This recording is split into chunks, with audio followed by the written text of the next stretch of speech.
Hey guys, tonight we are stepping into one of the most elaborately unspoken social contracts in modern American history.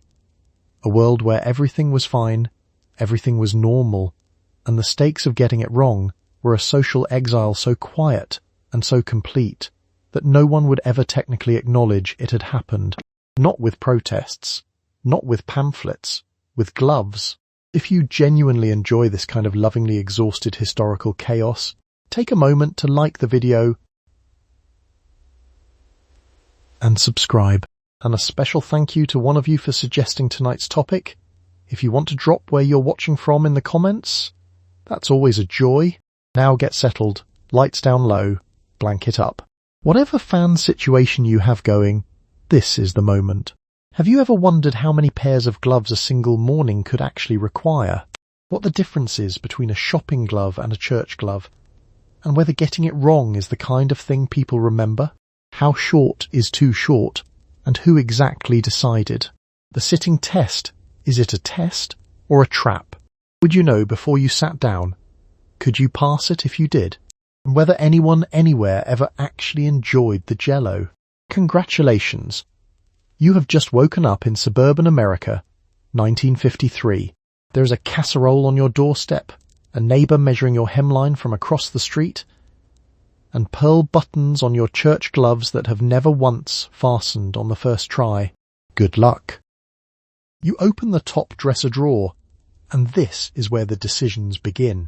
There are, by your count, 6 pairs of gloves in this drawer alone, and each one belongs to a different version of your day. Church gloves, shopping gloves, driving gloves, dusting gloves, the cocktail pair that comes out after 5, the gardening pair, which lives technically in the drawer but spends most of its time feeling judged by the others. Selecting the wrong pair for the wrong hour is not a fashion error. It is a classification error, and there are people in this neighborhood who will notice. Let's talk about the church gloves first, because they require the most preparation and the least forgiveness. White kid leather, pearl buttons at the wrist, and a fit so precise they have to be worked on one finger at a time, as if your hand is a diplomatic document requiring official seal. The pearl buttons mock you with their smug, impossible-to-fasten optimism every Sunday morning while you are already running 4 minutes behind. You do not skip the buttons. You fasten every one. The shopping gloves are pale beige and considerably less dramatic, which is the point. Stig tu ar hovo. You wear them to the grocery store not because the cart handles are particularly dangerous, but because bare hands in a public commercial setting suggest a woman who has stopped trying. Nobody says this out loud. It is simply understood, in the way that most important rules in this neighborhood are understood, through a brief pause, a glance held 1 second too long, and a smile that does not reach the eyes. Now the driving gloves. These are perforated leather, which is a practical feature, because a July steering wheel in this part of the country reaches temperatures that suggest it has ambitions beyond automotive use. The perforations keep your hands from sweating through the beige ones. You appreciate the engineering. You also appreciate that they look purposeful, which is its own separate benefit. The dusting gloves are cotton and have no social pretensions whatsoever. They exist purely to spare you the indignity of handling a furniture surface without a barrier between you and the dust. Dusting with bare hands in 1950s suburban America is considered evidence of a woman beginning to lose her grip, not on the furniture, but on herself. The faint scent of lemon pledge follows you through the whole operation regardless, which is at least a form of olfactory credibility. Of course, the cocktail gloves are the ones with the most complicated schedule. Worn before 5 p.m., they read as presumptuous, as if you have pre-declared the evening a social occasion without community consensus. Worn after 8 p.m., they suggest a level of sophistication that makes people wonder where exactly you got it, and whether you brought enough for the neighborhood. The window of acceptable wear is narrow. You have memorized it, and then there is the gardening pair. Thick cotton, slightly stained at the fingertips, possessing the battered dignity of something that has done actual work, and resents the prettier gloves for not having done the same. You pull them out when required and return them promptly. They do not need to socialize with the pearl buttons. All 6 pairs are back in the drawer by 8:15. You are in the beige ones. It is a grocery morning. You pull them out when required and return them promptly. They do not need to socialize with the pearl buttons. All 6 pairs are back in the drawer by 8:15. You are in the beige ones. It is a grocery morning. You are dusting the mantelpiece and your hands are bare. This is either a statement or a confession depending on who happens to walk by. The etiquette of household management in 1955 is specific on this point. Dusting with ungloved hands is not merely careless, it is a signal. A white cotton dusting glove exists for this purpose, not because your hands require protection from the shelf, but because the act of housekeeping is understood to be a dignified performance, and a dignified performance requires appropriate costuming. The lemon pledge does not care either way, but the neighbours do. Let's talk about what the dusting glove actually is. It is a single white cotton glove worn on the dominant hand, which allows you to run your fingers along baseboards, lamp bases, and decorative ceramics with something approaching theatrical intent. The non-gloved hand is technically free. It does nothing. It exists to observe the gloved hand's performance and, presumably, to applaud. The dusting glove has been in this house longer than the furniture. It has opinions about the mantelpiece clock. It does not share them, but they are there. Now, the cotton dusting glove is not the same as the gardening glove, which is thick canvas and not welcome indoors under any circumstances. It is not the church glove, which you are not going to wear anywhere near the pledge because the pearl buttons take 8 minutes to fasten, and you are not doing that twice in one morning. The system is specific. Each glove has a jurisdiction. Crossing jurisdictions is the kind of error that a neighbour mentions 3 years later while complimenting your begonias. This is where the performance gets complicated. Dusting is supposed to look effortless. The ideal image, and there is an ideal image, because in 1955 there is always an ideal image, is a woman moving lightly through her home, gloved hand trailing gently over surfaces, leaving behind only shine and the faint scent of citrus. What it actually looks like is you contorting behind the radiator with one gloved hand, one bare hand pressed against the wall for balance, trying to reach a 2-inch ledge that last saw daylight in October. Nobody frames that photograph. Of course, leaving dust on any visible surface is also not an option. A dusty mantelpiece in 1955 is the domestic equivalent of a public confession. The women who arrive with casseroles, and someone always arrives with a casserole, will notice. They will say nothing. The noticing is the point. A clean glove left on the side table implies you have just finished. A dusty surface implies you have not started. The gap between those two things is a social verdict, delivered in complete silence over coffee you made yourself. Meanwhile, the dusting glove is getting a little grey at the fingertips, which means it is doing its job, which means the house is doing its job, which means you are doing your job. You rinse the glove at the sink. You hang it on the edge of the basin to dry. You consider, briefly, what it would be like to dust with your bare hands and simply not care. You do not do this. You put the glove back on. The mantelpiece clock watches you with complete indifference, which is the closest thing to moral support available at 10 in the morning. You do not do this. You put the glove back on. The mantelpiece clock watches you with complete indifference, which is the closest thing to moral support available at 10 in the morning. You are standing in front of the bedroom mirror with your skirt on, and you are measuring. The hem must fall below the knee. Not at the knee, not hovering ambiguously near the knee, but below it, by a margin that implies good judgment without implying you have given up. Too short communicates a moral failing that neighbours will discuss for weeks. Too long suggests the war has not ended for you personally. The acceptable zone is approximately 2 inches wide, and you will be expected to hold it there through sitting, walking, bending and kneeling without deviation. Now, this sounds manageable in the bedroom mirror. The bedroom mirror is forgiving.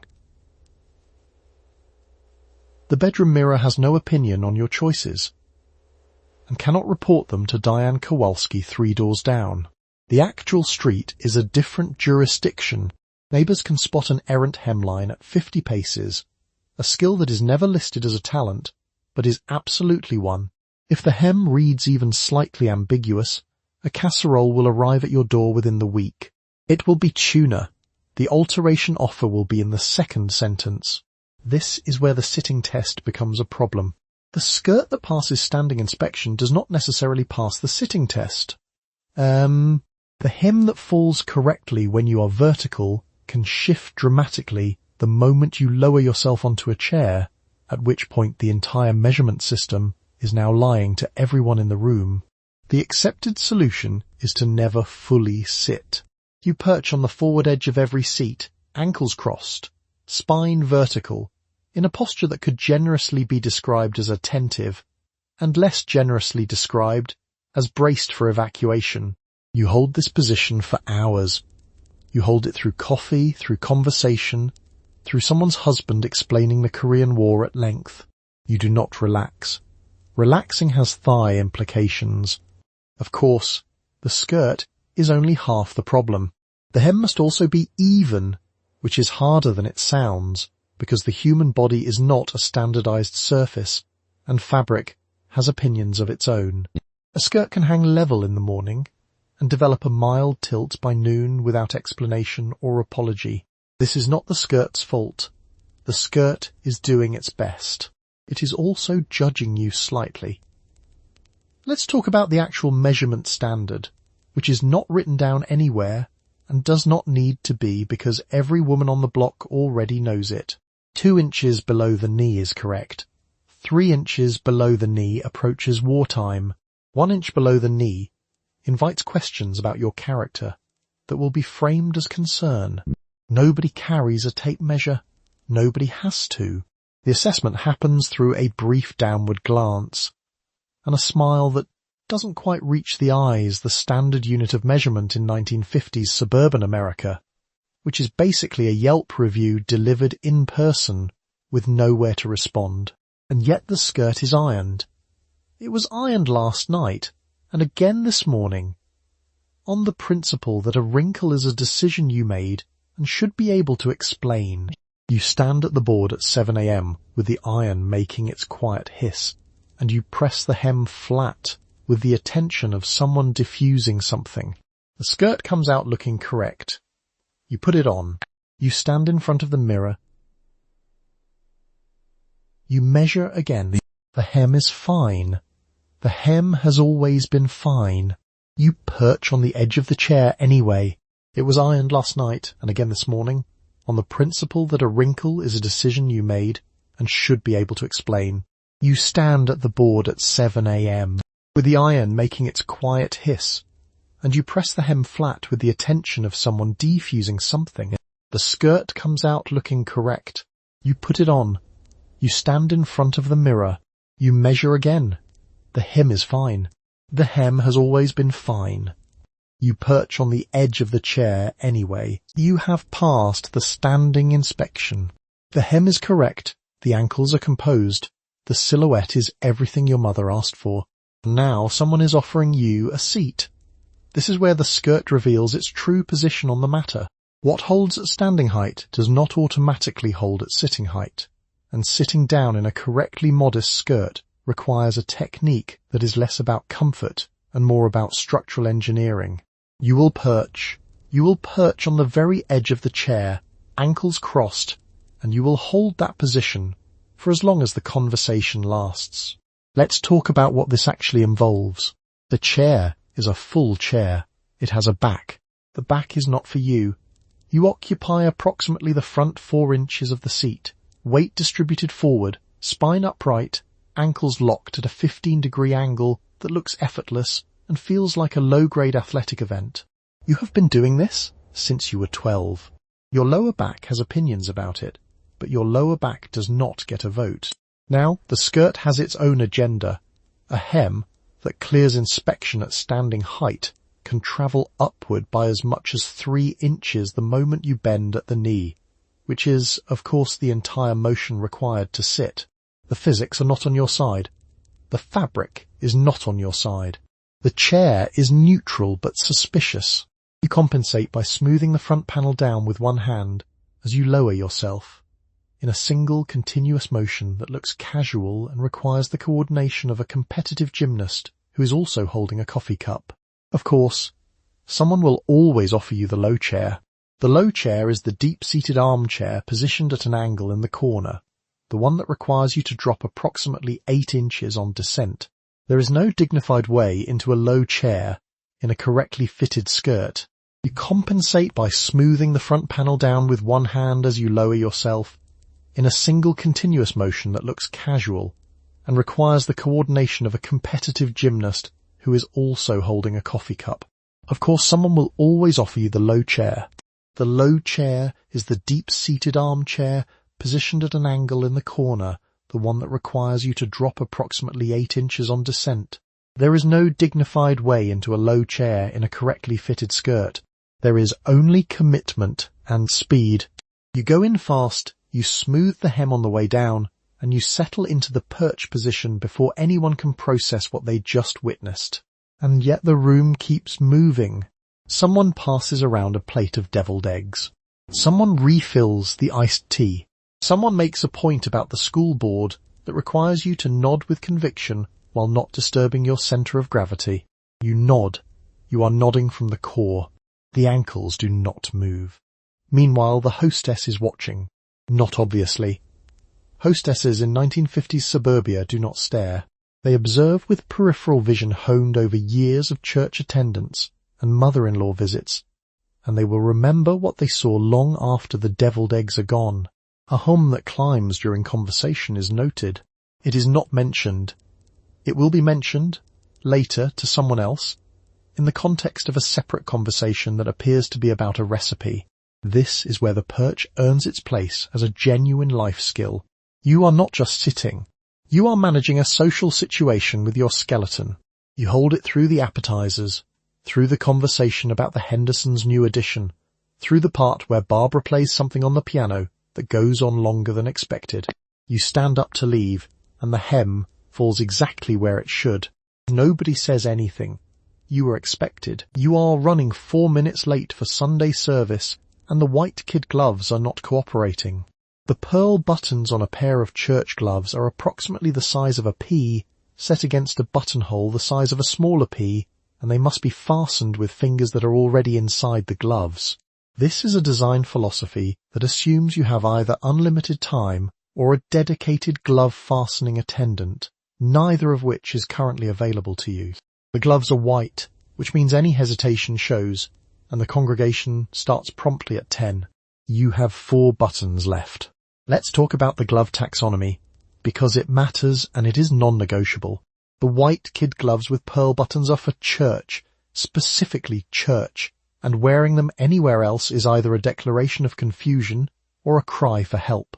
Pale beige gloves are for grocery shopping, not ivory, not cream, beige, and they signal that you are a woman of practical sensibility who is here for the iceberg lettuce and not for drama.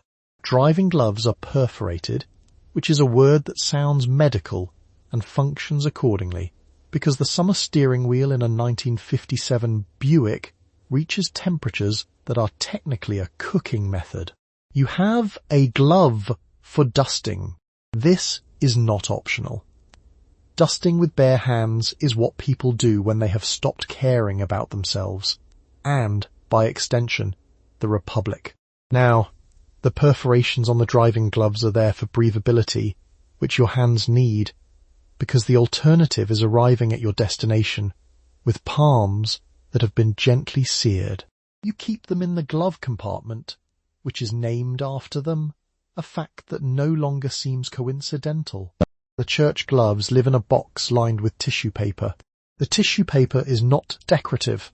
The tissue paper is infrastructure. Of course, there is a time rule. Party gloves worn before 5 in the afternoon are considered socially transgressive, in the same way that a judge wearing a sombrero into court would be considered socially transgressive, technically possible, unmistakably wrong.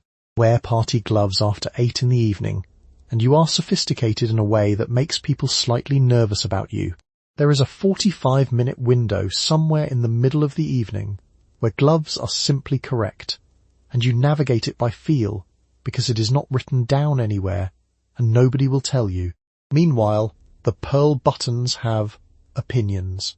3 of the 4 remaining buttons are now fastened, which means the 4th one is the difficult one, the one with the buttonhole that is approximately theoretical in nature. Toe, the button is smooth and the kid leather is soft and your thumb, encased in white, keeps sliding. The gloves mock you with a kind of serene indifference that only an object made before 1920 can achieve.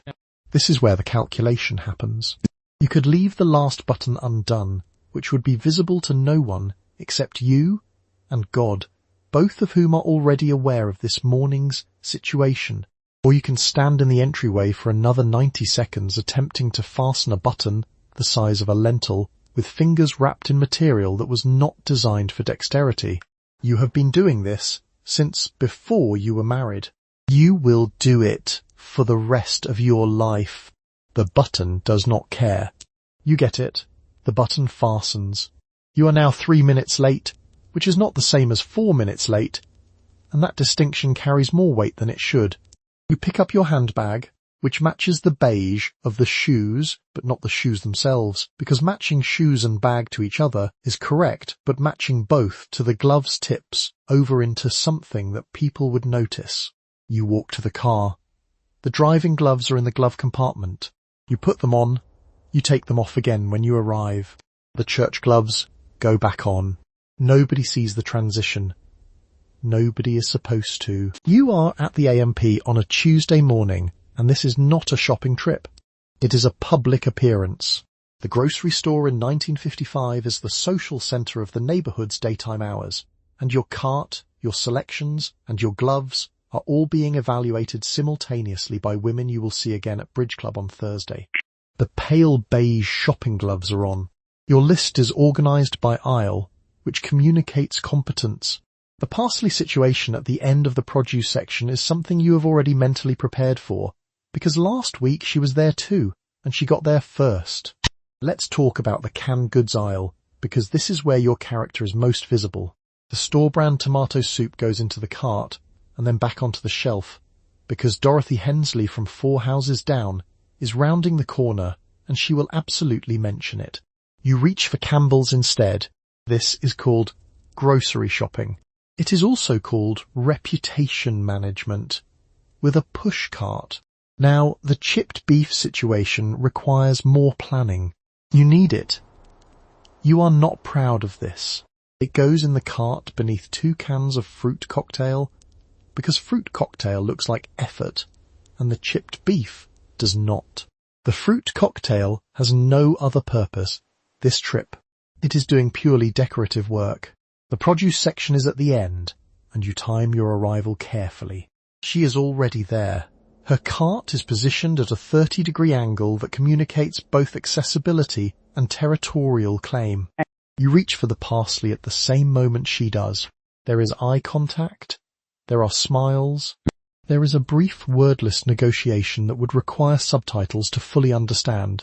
You get the parsley. She pivots toward the celery with the unhurried pace of someone who never wanted the parsley anyway.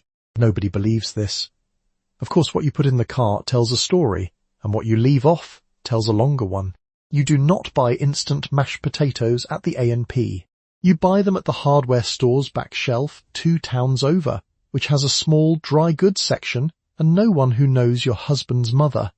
The instant potatoes travel home in a paper bag at the bottom of the trunk, under the good umbrella, like contraband. You whisk them with cold milk at 11:30 and serve them in the good bowl and say nothing further on the subject. Meanwhile, the checkout line offers one final evaluation window. The order in which you place items on the belt communicates organizational ability. Produce first, then cans, then bread on top, never bread under cans, which would imply either haste or indifference, and neither plays well in this neighborhood. The cashier says nothing. She has seen things. She keeps a mental ledger that would impress a certified accountant. You pay, you smile, You maneuver the cart toward the exit with the practiced efficiency of someone who has done this twice a week for 6 years and has never, not once, visibly consulted her list in front of another woman. The list stays in your purse. You know the list? Checking the list is for people who did not prepare. The parsley is in the top of the first bag, completely visible. You take the long way home. You have 2 cans of off-brand tomato soup in your cart, and you are now deciding what to stack on top of them. The rule is not written anywhere. No one has handed you a document outlining acceptable and unacceptable soup brands for a woman of your standing in this particular zip code. And yet you know. Name brand goods on top, budget goods underneath, and the creamed chipped beef goes under the canned fruit in a maneuver that has become so practiced it takes you less than 4 seconds at the register. At home, the off-brand cans go in the back of the cabinet. Now let's talk about the cabinet itself, because the cabinet has a system. Front row is for company, the Campbell's red and white labels facing forward like soldiers at inspection. The Del Monte peaches arranged by height in case someone opens the door mid-conversation. The back 2 rows are for real life. They are turned, label in. You know what everything is. Nobody else needs to. This is where the in-laws become a structural problem. The mother-in-law does not ask before opening cabinets. She opens them the way a building inspector enters a property, efficiently, without apology, and with specific outcomes already in mind. She is looking for nothing in particular, which means she is looking for everything. The off-brand tomato soup, tucked behind the respectable beans, has survived 3 visits. You consider this a personal record. Of course, the canned goods situation is only half of it. There is also the boxed situation. Instant mashed potatoes come in a box that is roughly the size and shape of a box of instant mashed potatoes and is therefore immediately recognizable to any woman over 40 in a 50-mile radius. You store it in the garage, behind the paint cans, next to a bag of fertilizer, in a location nobody would describe as a pantry, but that is functionally serving as one. You retrieve it at 11:30 a.m., whisk it with warm milk and a generous quantity of butter, transfer it to a ceramic bowl you have owned since your wedding, and set it on the counter as though it has been quietly happening all morning. The bowl has a lid. The lid implies effort, and yet the real performance is not the potatoes. It is your face when someone compliments them. You accept the compliment with a small, modest smile that says, "I worked hard, and it was nothing at exactly the same time," which is a tonal achievement that most diplomats cannot manage in formal negotiations. Meanwhile, the creamed chipped beef remains the most socially complicated item in your household. It is inexpensive. It is beige. It photographs like a plumbing incident. You serve it on Thursdays when no one is coming over, on toast, with the curtains mostly closed, not because you are ashamed, but because you have learned that there are certain things a neighborhood does not need to discuss. The empty can goes directly into the trash, covered by something neutral. A cereal box works. Paper towels also work. The goal is layering. You are at the register now.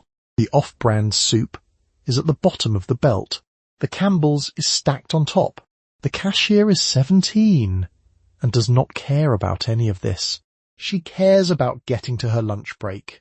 You smile at her anyway, bright, composed, the full presentation, because some performances are less about the audience and more about staying in the habit. You unmold the Jell-O at 6:47 p.m.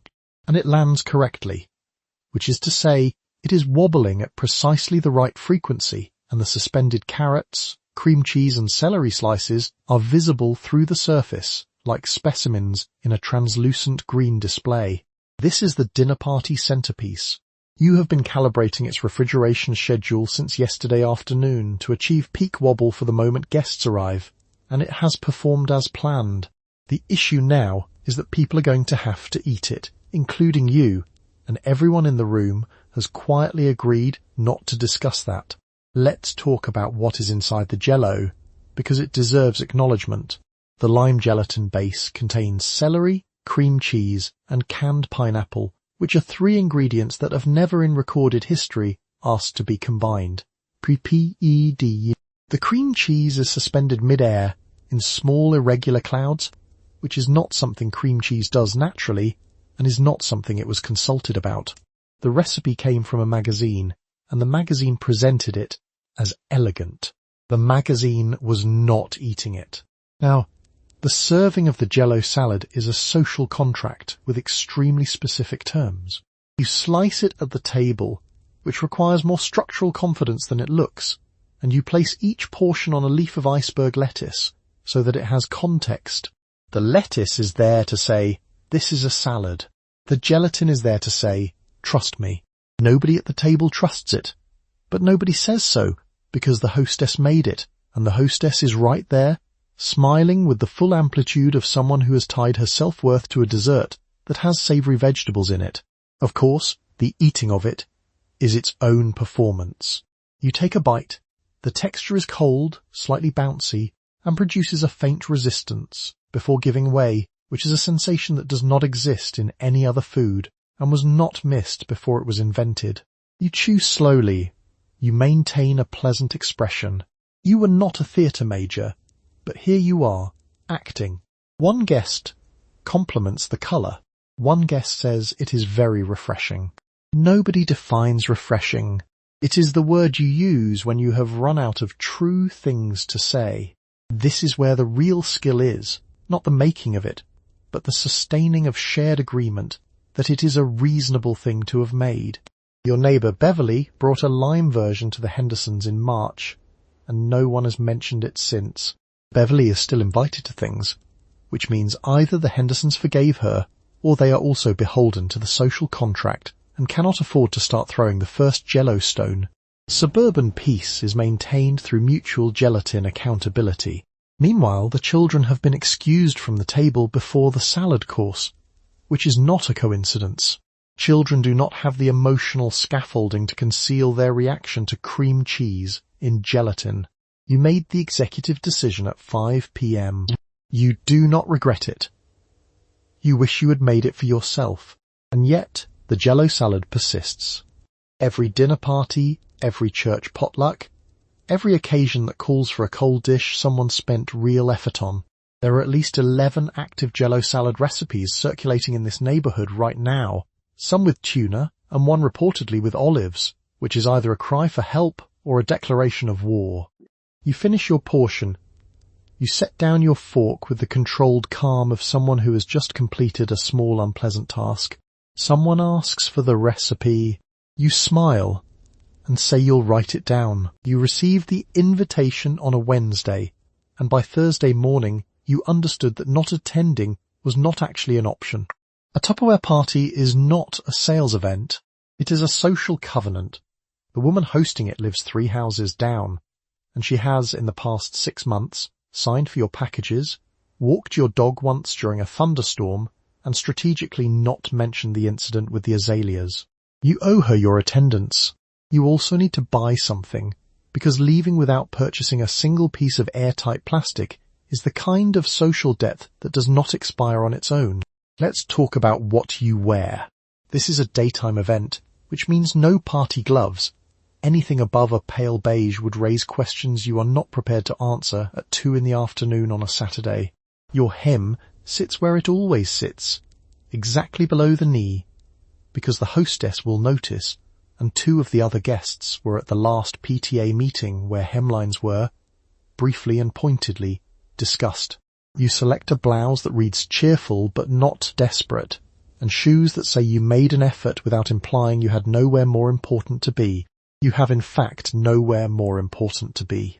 This is the most important place. The party itself operates on a structure that would be familiar to anyone who has ever attended a product demonstration, which is to say, a hostess produces containers and the guests produce expressions of genuine amazement. The demonstrator snaps a lid shut with a satisfying pop, and the room reacts as though a minor miracle has occurred. You react too. You have been trained by 18 months of suburban social attendance to produce the correct expression on approximately a half-second delay. The lid does seal remarkably well. You will grant it that. Of course, the real function of the event is not the Tupperware. The real function is the information. Within 45 minutes you will have learned who is repainting their kitchen, whose husband has been travelling more than usual, which family on Birchwood Lane just bought a new refrigerator, and why Barbara from the garden committee looked tired at the last meeting. None of this is gossip. It is neighbourhood infrastructure. It is distributed across the room in the form of small comments inserted between demonstrations of the lettuce crisper, which holds up to 3 heads of lettuce, and, apparently, everything that has happened on the block since April. Meanwhile, the purchasing decision is not as simple as it appears. You do not want to buy too little. One small bowl implies indifference to the hostess and to the concept of airtight storage. You do not want to buy too much. A full nesting set suggests you have been waiting for this, which reads as either enthusiasm or desperation, depending on the room. 3 to 4 pieces is the correct number.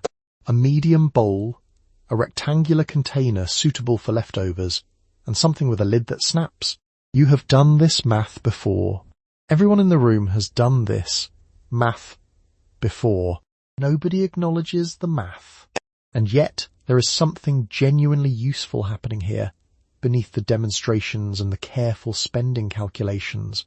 The hostess refills your coffee without being asked. The woman to your left passes the shortbread before you reach for it. Someone returns a casserole dish that has been quietly circulating the streets since March, and everyone pretends this is a normal thing that happens. Someone makes a joke about the lettuce crisper that is funnier than it has any right to be. The lettuce crisper is aware of this and says nothing. You buy the medium bowl, the rectangular container, and a set of small tumblers you did not plan on. You carry them home in a paper bag. The lid snaps shut on the walk back. It is, you will admit to no one, a very satisfying snap. You mowed on Saturday.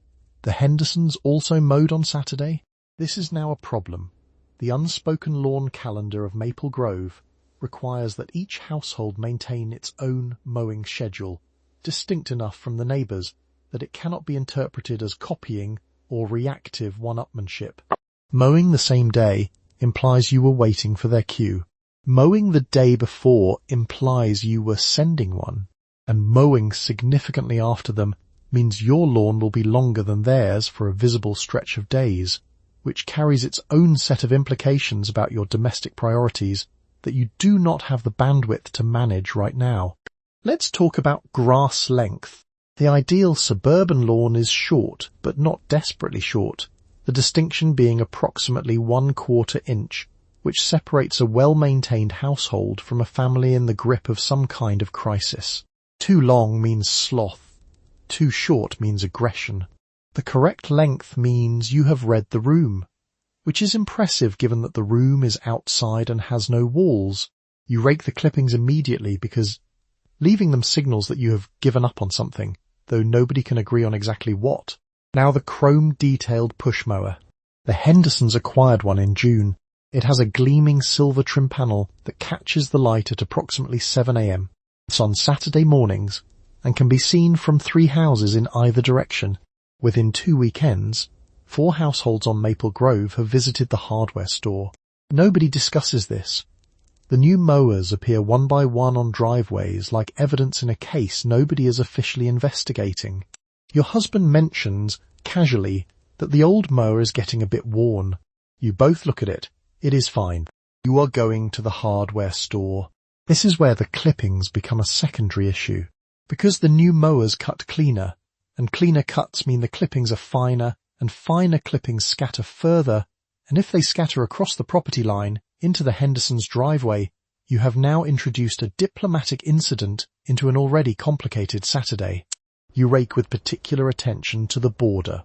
The border is, functionally, international waters, and you treat it accordingly. Of course, the lawn ornament situation operates on its own separate logic. One pink flamingo is charming. It says you have a sense of humour, and also a front yard. 2 flamingos says you perhaps enjoyed the first one too much. 3 flamingos is a statement nobody asked you to make, and the block will discuss it at length, without ever mentioning it to your face. The Pattersons have 2. Everyone is watching to see if a third appears. It has not. The tension is considerable, and yet the wind chimes are a separate matter entirely.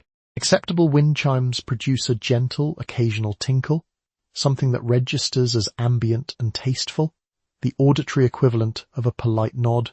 Wind chimes that clang or ring at volume or continue for longer than 3 seconds in a single gust are considered an act of aggression. The Del Montes installed a set in May that could be heard from the kitchen with the window closed. Nobody said anything directly. A casserole arrived the following week. It was understood. Meanwhile, you are back on Saturday watching the Hendersons finish their lawn from behind the kitchen curtain. Their lines are very straight. You note this. You say nothing. Your husband starts the mower. You have finished mowing and the clippings are on the lawn and the clock has started. Grass clippings left on a suburban front lawn in 1955 are not simply a landscaping question, they are a character reference. Leaving them overnight suggests the mowing was performative, that the effort was made for appearances but not followed through, which is somehow worse than not mowing at all. You have approximately 1 hour before the Pattersons' kitchen window will register the situation, and the Pattersons have opinions about grass clippings that they have not always kept entirely to themselves. The rake is in the garage. Now, the rake itself has a personality.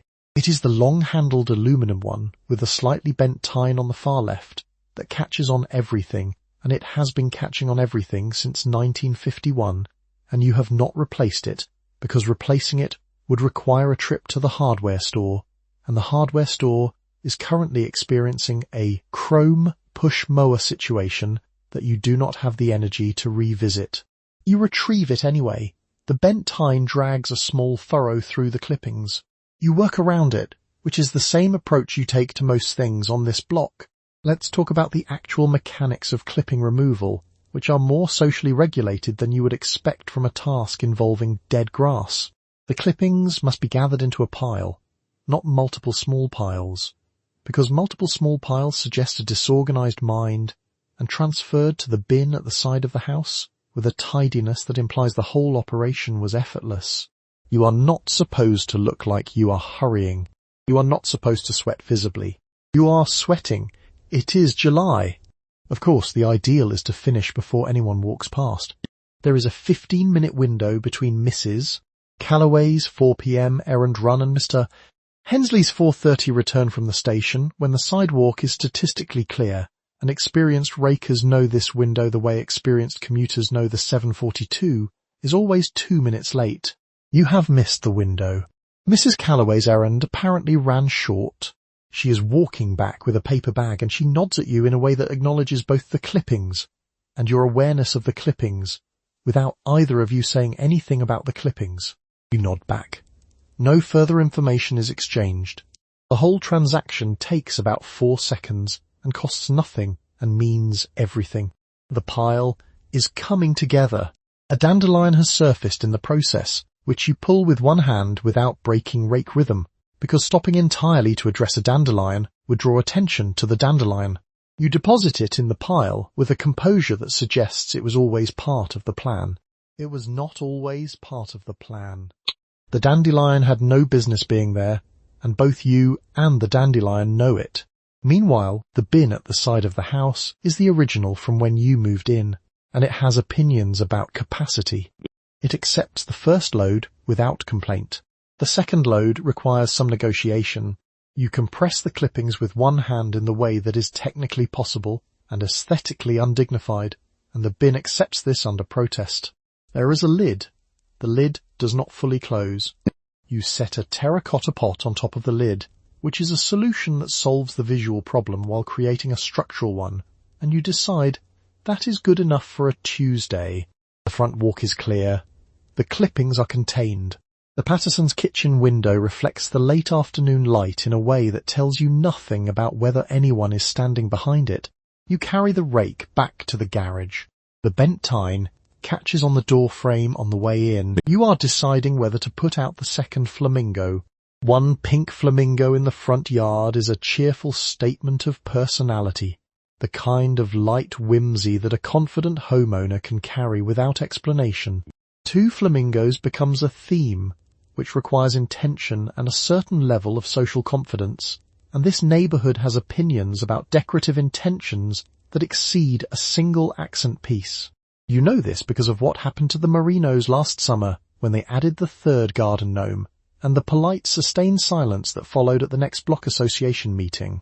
You are holding the second flamingo. You have not put it down. Let's talk about the flamingo hierarchy, because it is more codified than it has any right to be. 1 flamingo. Charming. Exactly the right amount of personality.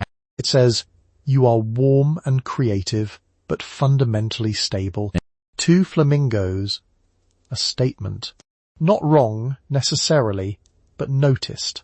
People will mention it, possibly in the form of a compliment, that is actually a question about your intentions. 3 flamingos is not a yard decoration. 3 flamingos is a declaration of social surrender, and the block will process it slowly, in stages, the way you'd process a neighbour suddenly adopting a goat. The second flamingo has been in the garage since February.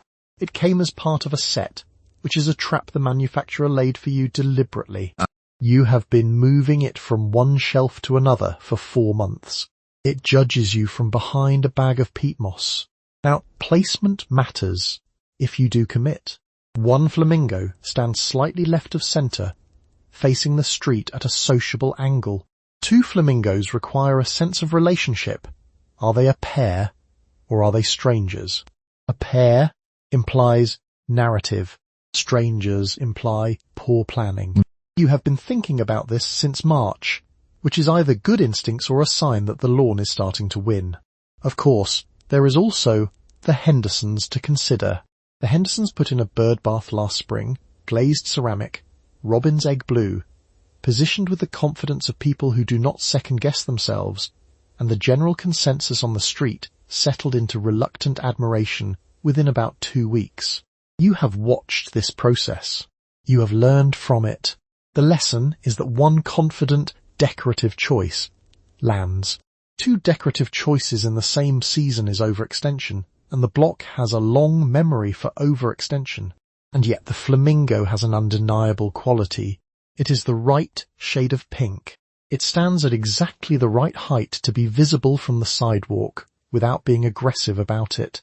The wire legs are firm. It has, genuinely, good posture. Meanwhile, across the street, Mrs. Dietrich is doing something with a window box and what appears to be a quantity of marigolds that can only be described as a commitment. You note this. Marigolds in that volume will be visible from 3 houses in each direction. A second flamingo, placed well, would hold its own against the marigolds without escalating. You are running the math on this in your own front yard, in the middle of the afternoon, holding a plastic bird. You put the flamingo down, not in the yard, on the porch step, which is not a decision, it is a pause, and there is a meaningful difference. Tomorrow you will reassess. The flamingo waits, facing the marigolds, with considerably more composure than you currently have. You hung the wind chimes in April and they were fine until the week of the block party, when the wind picked up and Mrs. Del Vecchio mentioned, in the context of complimenting your hydrangeas, that they were really quite musical. In 1955, the phrase really quite musical from a woman with that particular smile means something specific, and it is not a compliment about pitch or tone. A wind chime is permitted in this neighbourhood under the implicit understanding that it tinkles. What happened during the block party gust was not tinkling. You have since rehung them under the porch overhang where the wind cannot reach them. Let's talk about what tinkling actually means. A wind chime that tinkles produces a sound roughly equivalent to a small coin dropped onto a marble countertop from a height of 3 inches. It is ambient. It is background. It communicates that you are a person who appreciates gentle natural sound without imposing that appreciation on anyone within a 40-foot radius. The chimes you bought at the hardware store in March do not do this. They produce a full tonal sequence. They have range. 1 strong gust, and your porch is hosting a concert nobody RSVP'd to.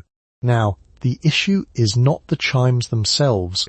The issue is that sound travels in a suburb the way rumours travel, farther than expected, louder than intended, and always in the direction of the one person you least want it to reach. Mrs. Hartley, whose bedroom window faces your porch, has not said anything directly. This is worse than if she had said something. Her silence has a texture. You notice it every time you pass her on the sidewalk, and she asks how you're sleeping, with the faint emphasis on your. Of course, there is a spectrum. Wind chimes that tinkle, acceptable, even encouraged, a signal of a relaxed outdoor aesthetic. Wind chimes that clang, a neighbourhood incident requiring informal diplomatic response. Wind chimes that produce something between the two, as yours do on a calm day, a grey zone that keeps you awake at night, which is ironic, because so do the chimes. The spectrum is not written down anywhere. You are expected to know it, the way you are expected to know that beige gloves are for shopping and white gloves are for church, and wearing neither means something about your character. Meanwhile, the chimes under the porch overhang are silent. They hang there doing nothing, which is technically their best behaviour and also a small defeat. You considered taking them down entirely, but removing wind chimes after a neighbour comments on them is a confession. Tells Mrs. Delvecchio she was understood, and understanding Mrs. Delvecchio is a power you are not prepared to give her, so they stay, silent, waiting for a wind that cannot reach them. This is where the hardware store becomes relevant again. The same week, you rehung the chimes, Mr. Portman, 3 houses down, installed a set made of actual bamboo, which produce a low hollow knock in even a mild breeze. Nobody has said anything to Mr. Portman. The chimes stay up. You have thoughts about this that you keep entirely to yourself, which is, in 1955, the same as not having them at all. The hydrangeas, for the record, were genuinely complimented. You are almost certain of this. You noticed the carpenter's new push mower on Friday when it was sitting in their driveway, and by Monday 3 households had been to the hardware store. This is how it works. One chrome detail on one new piece of lawn equipment creates a visible gap between the carpenter's operation and everyone else's, and a visible gap is a standing question about your household's priorities. Your husband noticed it on Saturday while collecting the newspaper. He did not say anything, but you both looked at your mower, which is functional, and which has been functional for 6 years, and which suddenly looks like a decision you made incorrectly. Now, the mower itself is not technically the point. The carpenter's new model has a rear-wheel drive assist and a grass catcher with a chrome release lever, which is the equivalent of showing up to a potluck with a catered dish and a sommelier. It does not mow differently. It mows with visible intention, and in this neighbourhood visible intention is a provocation, dressed up as a lawn care purchase. Let's talk about the timing. Bob Carpenter mowed on Thursday afternoon, which is early by local standards. Thursday mowing implies you have finished your other obligations and are now enjoying discretionary time, which is its own kind of social statement. The clippings were raked and bagged by 5 o'clock. Your lawn has not been mowed yet this week. You have made a mental note. The note has been moved to the front of the stack. Of course, nobody discusses this openly. The conversation you have with Patty Carpenter on Saturday morning is about her hydrangeas. You admire the colour. She thanks you warmly. You are both pretending the mower is not sitting in the driveway behind her, gleaming. It gleams the entire time. This is where the hardware store run becomes a community event with nobody coordinating it. Your husband mentions the Andersons were there when he went on Sunday. The Andersons mentioned the Hoffmans had already been in on Saturday. Nobody compared notes, because comparing notes would require acknowledging the notes existed. 3 separate households arrived at the same conclusion in separate cars over 72 hours. The new mower model has a 3-week back order, which means the lawn gap is going to remain visible for a month. Your husband has circled a model in the catalogue. He has circled it in pen. Meanwhile, you have quietly established that the carpenter's mower cost $42, which is $11 more than your current one, which is $11 more than your husband has been informed. You do not know why you know this. You know, because Patty mentioned it in a sentence about something else entirely, and you filed it immediately. and your mental ledger of neighborhood equipment costs is more current and precise than the household budget your husband reviews on the first of the month. And yet, the lawn must still be mowed regardless of what is decided about the mower. You pull dandelions from the front walkway on Tuesday morning with the same urgency as disarming something, because a dandelion spotted from the street is a whole separate problem from a mower that is 6 years old and functional. A dandelion is immediate. The mower is a slow emergency. You rank them accordingly and get on with it. You are hosting dinner, and someone has just introduced a contentious subject at the table, which means the next 60 seconds are yours to manage. The polite expectation in a 1955 living room is that you do not contribute a position on anything geopolitical, fiscal or contentious, not because you lack a position, but because contributing one would create a social situation that takes significantly longer to manage than the original comment. The pivot begins before the sentence is finished. You mention the garden show at the county fairgrounds, scheduled for the first weekend of October, and it turns out everyone has a great deal to say about that instead. Let's talk about the pivot itself, because it is a skill. It is not evasion, or rather, it is evasion, but it is evasion performed with such confidence and forward momentum that it reads as hospitality. You do not change the subject. You introduce a better subject, and you do it while refilling someone's water glass, so there is physical movement to anchor the transition. Nobody notices the redirect, or they notice it and say nothing, which in a 1955 dining room is the same thing. The reliable deflection topics are shortlisted and memorized, like emergency exits, the garden show, the fall school schedule, the county league standings, delivered with just enough confident vagueness that you appear informed without having had to follow a single game. You have 3 of these on rotation at all times. You have never once deployed all 3 in the same evening, but the third one is there, in reserve, in case the garden show somehow also becomes contentious. It has not happened yet. You are prepared. Now the difficulty is not the pivot. The difficulty is maintaining the pivot. A deflection that introduces the garden show only works if someone at the table engages with it long enough for the original subject to cool. This requires at least one person who genuinely has opinions about dahlias, and in most dinner parties there is at least one. You have seated her accordingly. Meanwhile, you also have opinions. You have in fact done the reading. You have skimmed the newspaper each morning between the coffee percolating and the toast browning, which gives you approximately 4 minutes of actual news absorption before the day overtakes you entirely. You know more about the Suez situation than 2 of the men currently at your table. You know this because one of them just said something demonstrably incorrect, and you have already decided not to say so. You redirect toward the dahlia woman instead. She does not disappoint. Of course, the garden show is not the only tool. Local sports scores function as a universal solvent for awkward dinner conversation. Easy to introduce, require no follow-up, and men will populate the silence themselves without further prompting. This is, practically speaking, a self-sustaining system. You deploy the standings, step into the kitchen for the dessert plates, and return to find the contentious subject completely abandoned. The men have moved on. They believe this was their idea, and yet the thing nobody discusses at the table, or anywhere really, is that managing a dinner party conversation is a full-time position that runs concurrently with actually hosting the dinner party. You are tracking the food, the temperature of the rolls, the water levels in 4 glasses, the social temperature between the Hendersons, and the fact that someone used the wrong fork on the salad course and may or may not have noticed. The conversation management is a 5th thing happening simultaneously. There is no column for it on any household chart. It is not called anything. It is just Tuesday, except Tuesday has guests. You read the newspaper every morning before your husband is awake.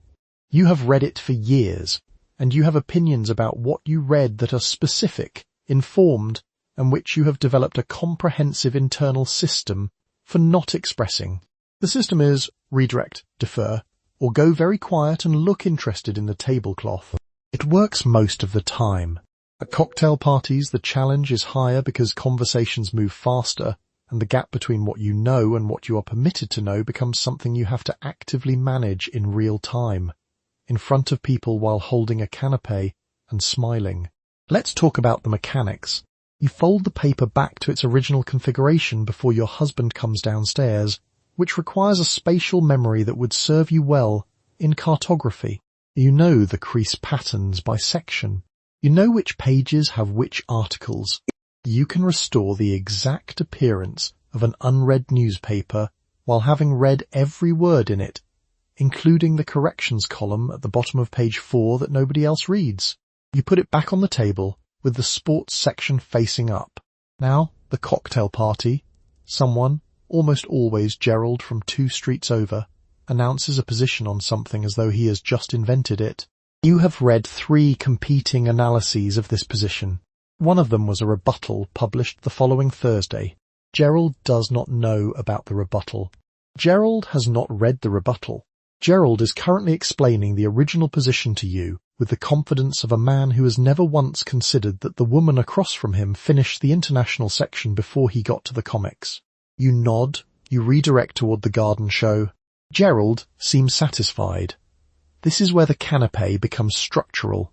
You have something in your hand at all times, because a woman holding food cannot reasonably be expected to hold a conversation simultaneously, which is not true, but functions as a socially accepted pause mechanism. You reach for another one. Whew. You comment on the pastry. The conversation moves. The moment passes.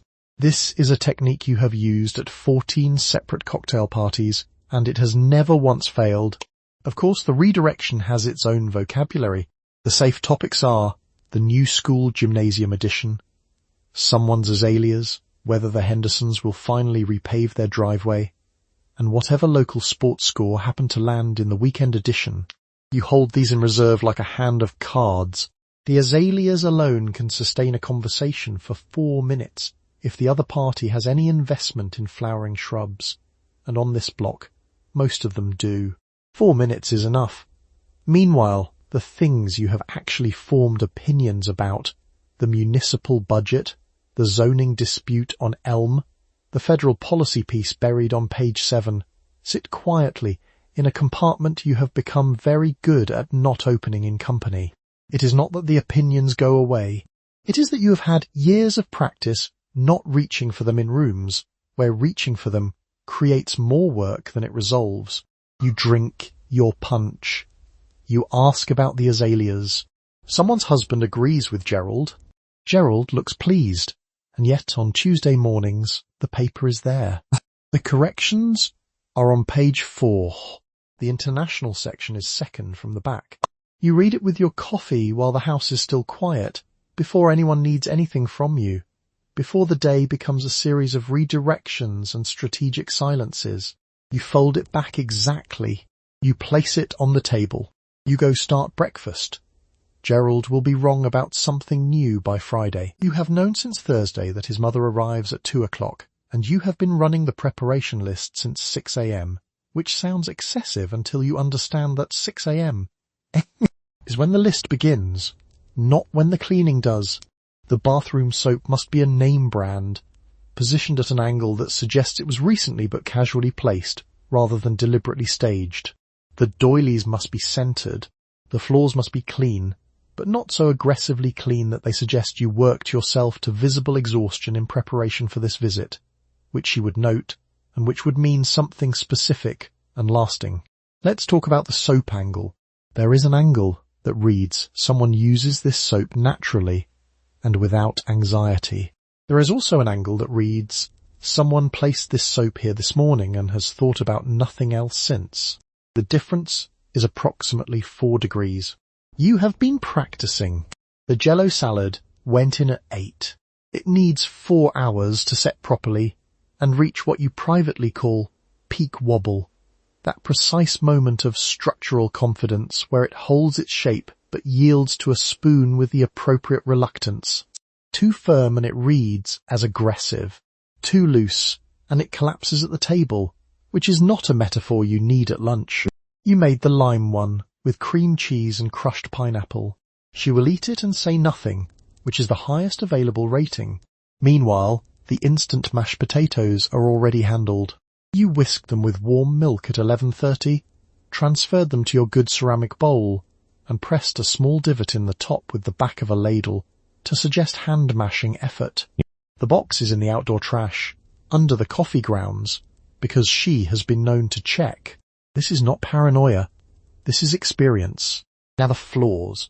You mopped at 8:15 and again at 10 because the dog walked through the kitchen at 9:45 with the specific confidence of an animal that does not understand what day it is. The floors are clean. They are also not too clean. You know this because you dragged one chair leg slightly across the linoleum near the table and left the mark, which implies the floor has simply been lived on rather than scrubbed in anticipation of inspection. In 1958, it is called housekeeping. Of course, the cutlery will be rearranged. You know this. She will arrive, set her handbag on the entry table, and within 4 minutes she will be in the dining room making small adjustments with the delicate precision of a bomb squad technician who finds the original configuration morally troubling. You have considered pre-rearranging it into whatever configuration she prefers, but you do not know what that configuration is because it changes. Last time, it was the salad fork. The time before, the butter knife was apparently staged at a provocative angle. You set the table straight down the middle and accept that something will be moved. The bathroom gets a second check at 1:15. Soap angle confirmed. Hand towel folded in thirds, not halves. Halves reads as a hotel. Thirds reads as a home. The window is cracked 1 inch, which handles any residual cleaning products sent without making the room cold, which she would mention. There is a small dish of guest soaps in the shape of seashells that you bought specifically for her visits and that no one else is permitted to use. She has never commented on them. You replace them each time, regardless. At 1:50 you put the coffee on. At 1:55 you change into your second best dress, because your best dress implies you are trying, and your third best implies you have given up, and the difference between those two conclusions will shape the next 6 months of Sunday phone calls. You deploy the smile at the door, bright, warm, practiced, the one that could melt linoleum if pointed directly at it. She steps inside. She looks at the floors. She looks at the doilies. She sets her handbag down. She moves the salad fork a 1/4 inch to the left. You have been watching her for 11 minutes, and she has already rearranged the cutlery once. She did not announce it. She did not comment on it. She simply moved 2 forks approximately 1 centimetre to the left, with the deliberate care of a woman correcting a document, and then asked you how the iced tea was coming. The iced tea must be cold, but not aggressively cold, which is a temperature range that has never been formally defined, but which you have learned, through trial and error across 4 visits, to identify by feel. She is now looking at the doilies. You already checked the doilies. Let's talk about the doilies. There are 4 of them, placed at intervals, that appeared correct at 9 a.m., and which may now be incorrect by margins visible only to her. The doilies came from her house originally. She brought them on the second visit, and set them down in a way that implied they had always lived here, and simply been lost. You thanked her. She smiled. The doilies have remained a site of low-grade negotiation ever since. Now she is in the bathroom. You do not know what she is doing in the bathroom. You know she has noticed the soap. The soap is a lavender guest bar, purchased specifically for this visit, because the previous soap was apparently a scent she associated with a neighbour she did not care for, a piece of information conveyed entirely through one raised eyebrow in November. The lavender bar cost 38 cents more. Whether it passes inspection is information you will receive through atmosphere, not words. So, this is where the iced tea becomes important again. She returns to the kitchen and picks up her glass and takes a measured sip and sets it back down without comment, which means it is correct, or at least acceptable, or at least not worth a sip too. You have learned that silence is the highest form of praise available in this household audit. A second sip is borderline. Of course, the Jell-O salad is also in the room. It has been cooling since this morning, Time to reach peak wobble for arrival, and it is performing adequately.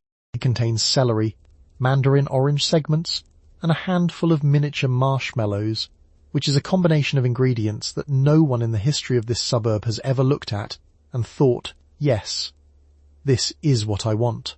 But it exists. It wobbles with conviction. She has glanced at it twice without expression, which is either approval or a form of tactical restraint. Meanwhile, the instant mashed potatoes are in the pot, dressed up with an excess of butter and a small amount of theatrical stirring noise in case she is listening from the hallway. You used cold milk, which is wrong, technically, but you had 40 seconds and a compromised whisk. The potatoes look like potatoes. They have committed fully to the role. The pot has also committed, though the pot has done this before and knows the stakes. She comes back and rearranges the second fork. You watch her do it. She does not look at you while she does it. She asks if the roast has been resting long enough, which is not a question about the roast. You say yes. She nods once with the energy of a woman who is reserving judgment for the table. The bathroom soap, the doilies, the iced tea temperature, the salad fork position, none of it has been commented on directly. None of it needed to be. You set a fresh spoon beside the Jell-O mould and wait for the verdict that will never, technically, arrive. You are making instant mashed potatoes at 11:30 in the morning, and you are doing it quietly. The box is already in the trash under the sink, covered by the vegetable peels from the carrots you did peel yourself, which is a detail you are prepared to mention specifically if the subject of today's lunch comes up. The directions on instant mashed potatoes suggest cold milk and a fork. You are using cold milk, a fork, and the specific wrist motion of someone who has been making mashed potatoes from scratch for as long as anyone in this kitchen is going to be allowed to remember. Now, the box did not go directly into the trash. It went first behind the canister of flour, then under the dish towels, and then, when you heard the car in the driveway, 12 minutes earlier than expected, under the sink, behind the vegetable peels, behind a bottle of lemon pledge, and in front of a can of creamed chipped beef that is also not here right now and has not been here for some time. The pledge is not incriminating. The pledge is a character witness. Let's talk about the problem with convenience foods in 1950, which is that they are convenient, and convenience is suspicious.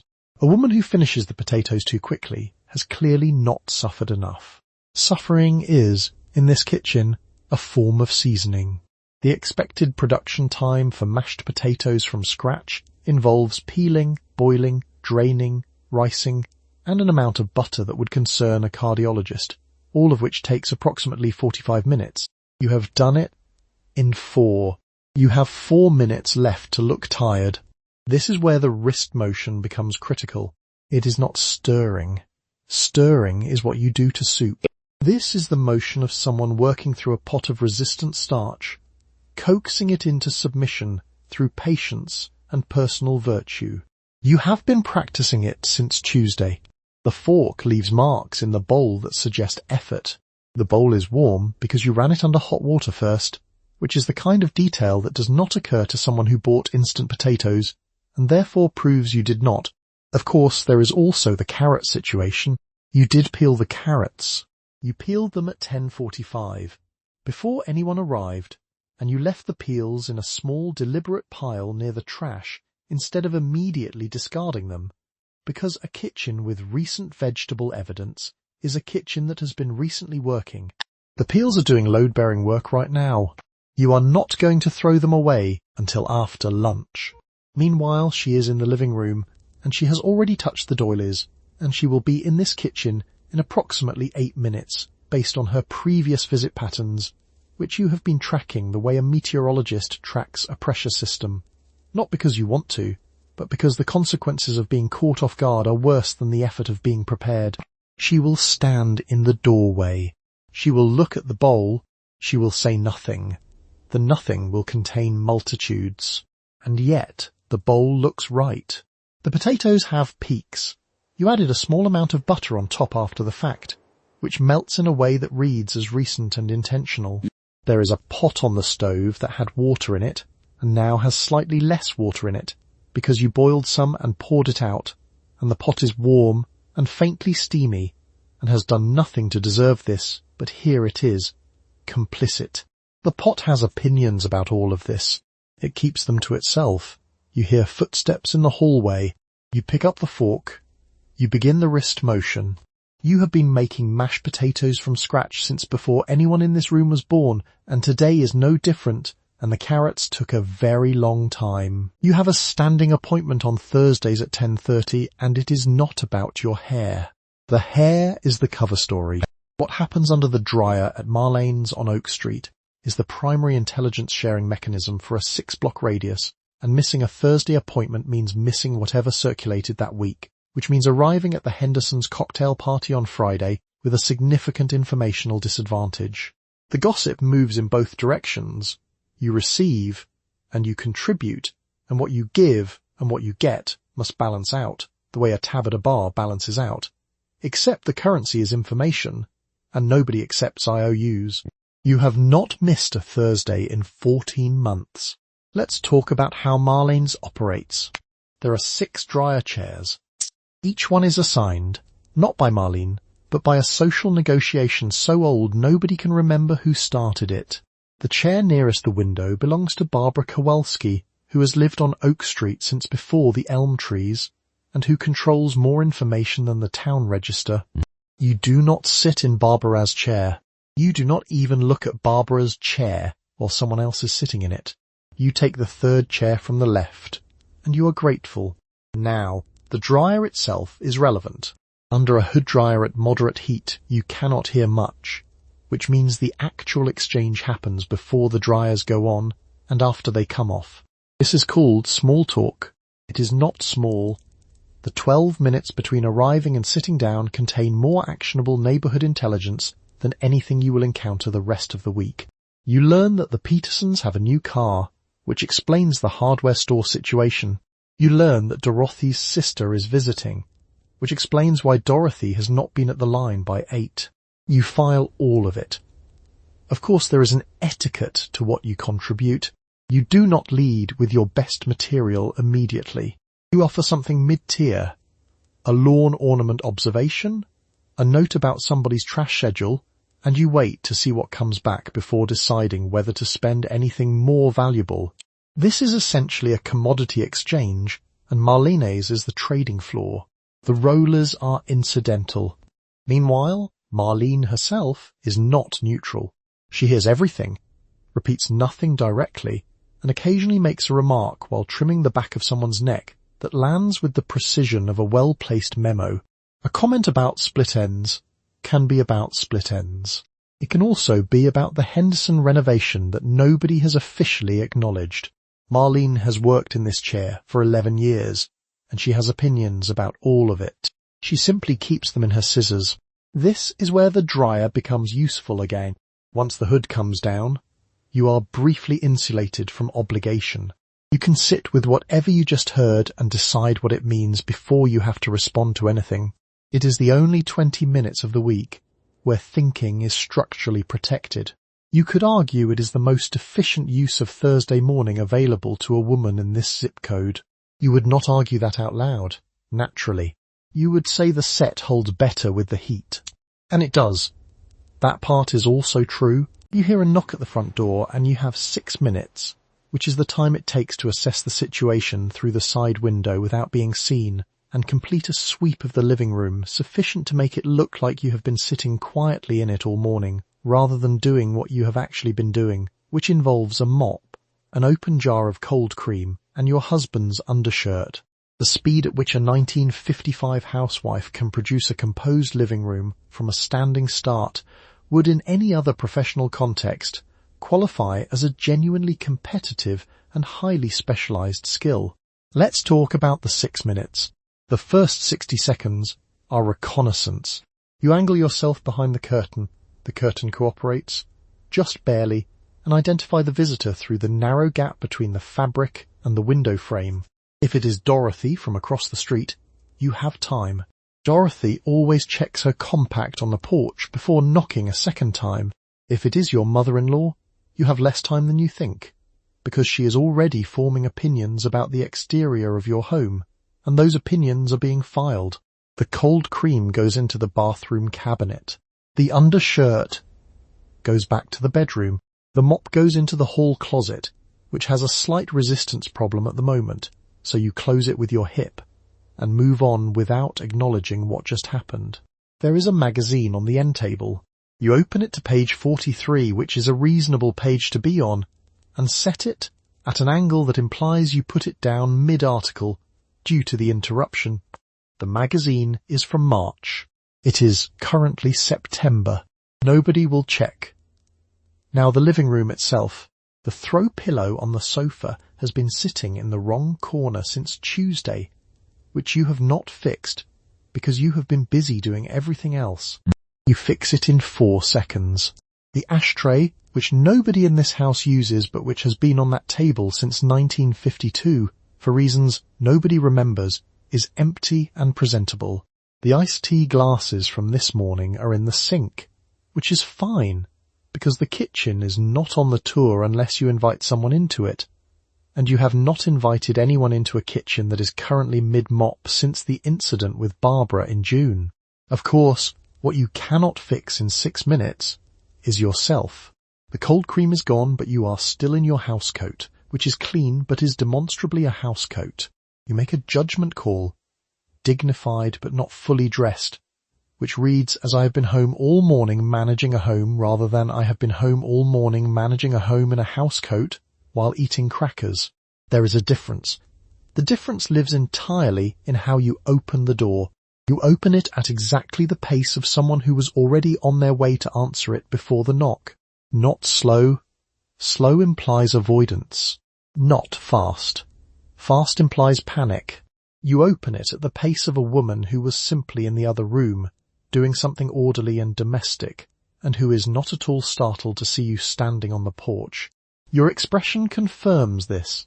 You have been practicing this expression for years. It has no name, but it means, yes, hello, I expected this. Everything is fine. Come in if you must. You are hanging laundry and you are making decisions. The sequence and content of a clothesline in 1955 is readable to anyone who lives within visual range, which in this neighbourhood is everyone who steps out their back door between 8 and noon on a Monday. Sheets go on the outside, which projects tidiness and volume simultaneously. The undergarments go in the middle, shielded from the street by larger pieces, not because anyone would say anything directly, but because your laundry line is a statement about how you manage your household, and a well-managed statement does not include information that nobody asked for. Let's talk about the sheets. White is correct. Off-white is complicated. A cream sheet implies you've been washing it in the wrong temperature, which implies you don't know how to wash sheets, which implies a domestic disorder so severe the neighbours will mention it to each other while pretending not to mention it to you. You hang it with 2 pins per corner. 3 is anxious, 1 is reckless. The sheet must be taut, but not theatrical. A sheet with too much tension signals aggression. Now, the timing matters. Monday is laundry day. This is not a preference. If your laundry goes up on Tuesday, you are either recovering from something or declining. Either way, Mrs. Patterson has noticed, and she will ask about it with the focused gentleness of someone who already knows the answer. A Wednesday line is practically an admission. Thursday laundry is, at this point, a cry for help. The children's items are hung together, small to large, because a disorganized children's section suggests disorganized children, which suggests disorganized parenting, which is a short walk from a PTA meeting where someone raises a gentle concern. Your husband's shirts hang by the collar, pointing the same direction, because pointing different directions implies nobody in the house is coordinated enough to agree on which way the wind blows. This is also the wind's fault, but the wind does not live in this neighbourhood and cannot be judged accordingly. Of course, what is absent is information too. No laundry on the line by 10 a.m. means you slept in, or you're ill, or something is happening in that house that hasn't come up yet. A line with only towels means you are hiding something behind the towels. A line with a single item means you washed one thing, which nobody does, and so the single item is suspect on its face. Meanwhile, the wooden pins themselves have standards. Broken pins stay in the bag, because a broken pin in public use means the bag hasn't been checked recently, which means the pins have been neglected, which means the linens are probably managed with the same careless energy. The pin bag hangs on the left end of the line. This is where it has always hung. Moving it suggests instability. This is where it gets technical. If your neighbour, the one 2 doors down, finishes her line before you do, and her sheets are already catching wind while yours are still in the bay, you do not speed up visibly. You maintain your pace. Hurrying would confirm you're behind. Being behind would require an explanation, and the explanation would have to be delivered unprompted at the first opportunity, in a tone that makes it clear you are not explaining it, but simply mentioning it. You finish the line. You pick up the basket. You go inside at a moderate pace that suggests the morning has been productive, but not dramatic. The laundry will dry by noon. You'll take it down by 2, before the afternoon dew risk, because damp laundry rehung is its own conversation you don't have time to have. You take your coffee to the front porch at 7 a.m. And you are not enjoying the morning. You are auditing it. The front walk has to be clean, and clean means no dandelions, no stray clippings from yesterday's mowing, and nothing that could, in the unflattering light of early morning, be mistaken for neglect.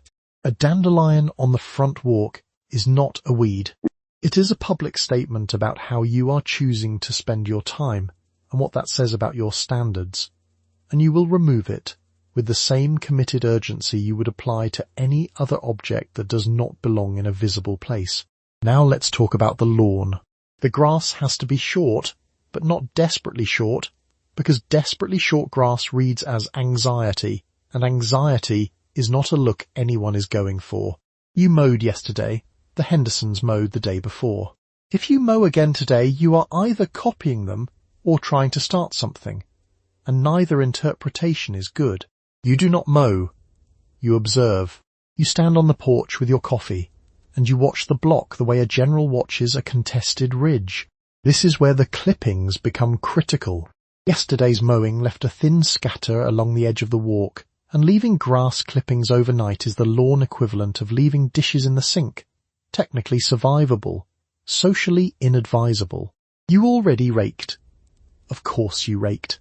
You raked at dusk, which is when reasonable people rake, and the walk is clean, and the lawn is even, and still you are standing here at 7 a.m.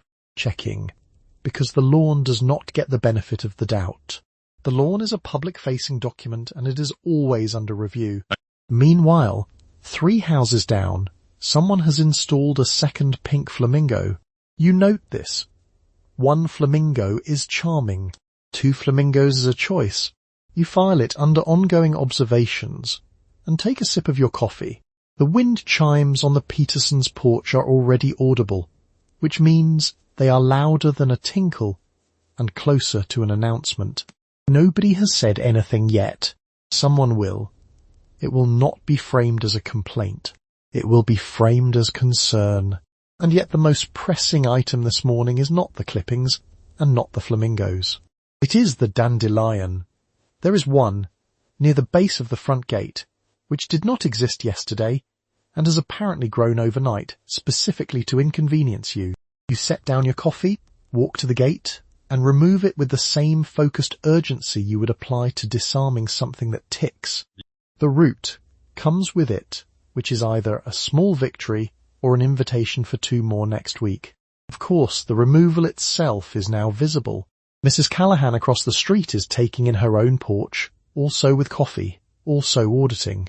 You have just demonstrated in full view that there was a dandelion, which means there was briefly a problem, which means the walk was not already perfect. You straighten up. You nod. She nods. No one mentions the dandelion.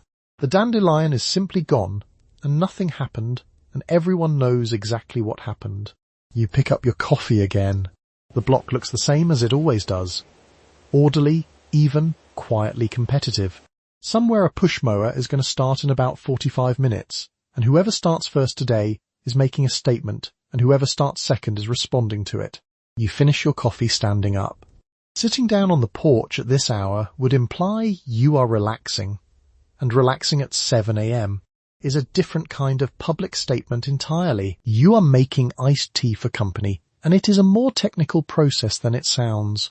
The tea must be cold, genuinely cold, not room temperature with recently added ice, but it cannot be so cold that it produces condensation rings on coasters that wick through to the side table underneath. You have a system. Brew the night before, refrigerate overnight, add ice at the correct moment, serve in briefly chilled glasses so the temperature differential is managed from the first pour. Company arrives at 2. This is not a beverage. It is a timed logistical operation with a 2-hour window and no margin. Let's talk about the glasses. They must be chilled but not frosted, because frosted suggests effort, and suggesting effort suggests that company is an inconvenience rather than a delight. You place them in the refrigerator at 1:15. Not 1, because that is over-chilling. Not 1:30, because that is under-chilling and results in a glass that warms too fast and sweats on the outside, which brings you back to the coaster problem. You have not written this schedule down anywhere. It lives in your head alongside the correct order to wash dishes and the precise number of minutes a bundt cake can sit before it needs to be turned. Now, the coasters themselves are a separate question. Coasters must match, obviously, but they cannot look so matched that they were purchased specifically for guests, because that implies the regular coasters are not good enough, which implies the side tables are not good enough, which implies something larger that you are not prepared to imply. The coasters are cork-backed. The cork is in good condition. You checked this morning. Of course, temperature is only the first problem. The second problem is sweetness.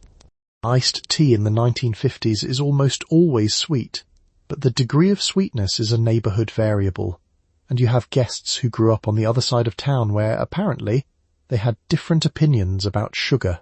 You add the standard amount. You taste it. You add a little more. You taste it again. You are now standing in your kitchen at 1:40 conducting a beverage calibration exercise, which is basically a wine tasting, except it is Tuesday and nobody is celebrating anything. This is where the lemon enters. Lemon slices must be thin, uniform, and cut from a lemon that has not been sitting on the counter long enough to look sad. A sad lemon on a glass of iced tea communicates something about the household that you are not prepared to communicate. You cut them at 1:50. You place them on a small dish. The dish has a doily under it. The doily is not from the regular stack. Meanwhile, the glasses come out of the refrigerator at 1:55. They are the correct temperature. You pour. The tea is cold, clear, and sweetened to a best guess.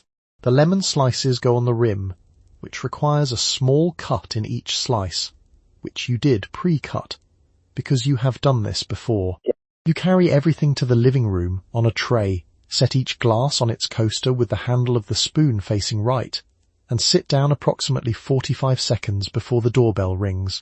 The guest arrives, takes a sip, and says, "It is lovely." You say it is nothing, which is technically the least accurate sentence you have spoken all week. Nobody elaborates. The glasses sweat a controlled, acceptable amount. The coasters hold. The side table is fine. You have centered the doilies, and you are checking them again. Each one has a correct position, not decorative, not approximate, but precise enough that a visitor with the right frame of reference will register the placement as intentional rather than incidental. A doily slightly off-center communicates a household that does not check. A doily too perfectly placed communicates that you checked, which is almost as problematic. The acceptable position is somewhere in between, centered enough to be clearly deliberate, casual enough to suggest it simply landed that way on its own, which requires a specific kind of practiced placement that takes longer than it should. Now, the doilies are not the only things being evaluated. The side table surface beneath them must be dust-free but not aggressively polished. A high shine implies you cleaned specifically for the visit, which implies the house is not normally clean, which implies a great deal. A faint, dignified glow is correct. The doily sits on top of this glow at a 90-degree angle to nothing in particular, because there is no official axis, but there might as well be. Let's talk about the objects the doilies are protecting. The lamp base, the candy dish, the small decorative bowl that has never held anything but has sat on that table since 1952 and has strong opinions about being moved. Each item has a doily, and each doily has a relationship to the item above and the table below, and you are managing 3 relationships simultaneously before your guests have even parked the car. This is interior design. It is also a Tuesday. Of course, the doilies were crocheted by someone, possibly your mother, possibly your mother-in-law, which means they are not merely decorative objects. They are surveillance equipment left behind from a previous visit, quietly reporting back. A doily from your mother-in-law that appears slightly rumpled upon her arrival suggests you did not honour the doily. You cannot explain that the cat sat on it. The cat's position on this matter is not relevant. This is where the inspection begins, and it begins before she walks through the door. You know the checklist. Doily placement. Floor shine. Bathroom soap. It must be a bar. It must be fragrant. It must appear recently unwrapped without being brand new, because brand new implies company-only standards, which implies the bar that was here before was unacceptable, which implies everything. You have 3 minutes to achieve a soap that looks used by a clean person. Meanwhile, the candy dish must contain candy. Wrapped candy, not chocolates which melt, and not hard candies that have fused into a single geological formation from the last visit, which is a thing that can happen and which your mother-in-law will notice. The candy must be fresh, accessible, and untouched, offered with the implication that your household simply keeps candy on hand at all times, because that is the kind of people you are. And yet you will not eat any of it. The candy is not for eating. The candy is for communicating that eating is available should anyone wish to do so, which nobody will, because the candy dish is a gesture, not a snack. It sits next to the doily under the lamp, on the polished but not aggressively polished table, completing a tableau that took 40 minutes to arrange, and will be looked at for approximately 4 seconds before your guest sits down and begins discussing the iced tea. You open the door, and your neighbour is standing on the front step with a casserole and a warm smile, and you recognise the delivery mechanism for something that has nothing to do with your dinner. In 1955, the casserole is the cover story. The real transaction happening on your front step involves your hemline, the state of your front hall, and whatever information your neighbour has already gathered from the position of your laundry line this morning. You will invite her in, you will thank her for the casserole, and you will stand in the doorway at exactly the angle that tells her nothing she didn't already suspect. Now, your neighbour has already clocked the hemline. She spotted it from the end of the front walk, which is approximately 50 feet away, and she has the visual acuity of someone who spent the post-war years calibrating skirt length into a competitive event. Yours is a 1/4 inch south of correct. You won't be told this directly. You'll be told it's a lovely colour, in a tone that means something else entirely, and 3 days later someone will arrive with a sewing basket disguised as a neighbourly visit. Let's talk about the front hall. You have approximately 4 seconds between opening the door and her eyes completing their sweep. The hall table is fine. The floor is fine. The coat rack is doing its job. The problem is the pair of shoes you left at the bottom of the stair this morning, which are now broadcasting information about your afternoon priorities to someone who treats visual evidence the way a detective treats a crime scene. She doesn't mention the shoes. She steps around them with the practiced grace of someone who has already filed the information and moved on. Of course, you offer coffee. This is not optional. Coffee is the Geneva Convention of 1950's suburban visits. It governs the rules of engagement and gives both parties something to do with their hands, while the real conversation happens in a completely different register. She takes it with 1 sugar, which she has always taken, and you hand it over in the good cups, because you saw her glance at the cabinet. The everyday cups of a family. The good cups are for anyone who might describe this kitchen to another person later. This is where the laundry line comes up. Sideways. She mentions she noticed your sheets were out early. You say yes, you got an early start. She says she's been meaning to get hers out. This is not a conversation about laundry. Conversative Pete Thirve. Bulgy air. Laundry line positioning in 1955 communicates domestic industry, ambition and organizational values the way a LinkedIn profile does now, except the stakes are higher and nobody has agreed to participate. You participated anyway. Everyone does. Meanwhile, the casserole is sitting on your counter, and it is structurally formidable. It has a crust. Something inside it has been layered. She made it this morning, which means she had time to make a casserole and walk it over here, which means her own front hall is in a condition that does not require her to be home. You file this away. You are not in competition. You are absolutely in competition. She finishes the coffee. She says the house looks lovely. You say thank you. Both of you know this was an inspection, and both of you will go to your graves without having acknowledged it out loud. She picks up her dish, because the casserole is the vessel and she needs it back, which means she'll be returning. You note this. You close the door. You look at the shoes at the bottom of the stair. You move them. You parked the car at 8 this morning, and it has been sitting in full sun for 4 hours, which means the steering wheel is currently hot enough to leave a visible mark. The driving gloves are in your purse because driving in the summer without them has physical consequences that your hand lotion cannot fully reverse, and hand lotion is not cheap. And your hands are also supposed to look a certain way at the cocktail party tonight. That requirement means the time between now and 6 p.m. cannot include any unprotected contact with any surface currently operating above a temperature that would be considered appropriate for cookware. Let's talk about the gloves.